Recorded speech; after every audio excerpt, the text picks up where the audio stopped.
gece yine sessizem, adın düşür yüreğime. Sen gedenden sonra dünya dönüp bir boş şehrime. Kapımda kalan hatiren bir külək kimi esir elə. Ben seni unutmak istedim ama alınmadı belə. Sözler boğulur içimde, gözlerim danışır yine. Bir mektup yazdım son defa, adını koydum sene. Bu benim son mektubum, oku unut beni. Sevgi kaldı yarımçı, aparma ümidimi.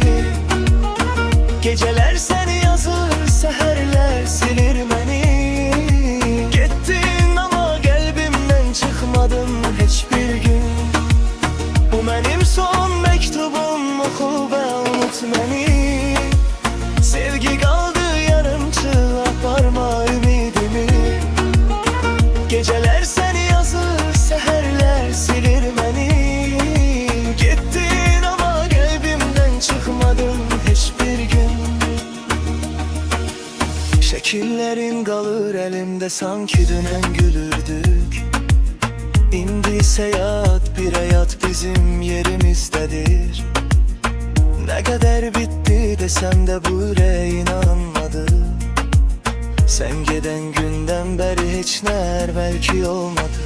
Sözler boğulur içimde, gözlerim danışır yine.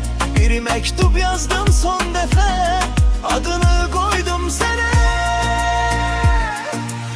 Bu benim son mektubum, oku ve unut beni. Sevgi kaldı yarımçı, aparma ümidimi. Geceler seni yazır, seherler silir beni. Gittin ama kalbimden çıkmadın hiçbir gün. Belki bir gün okuyarsan gözlerin dolar biraz. Bil ki bu mektupta kaldı seninle son nefes, son ya. Bu benim son mektubum, oku ve unut beni.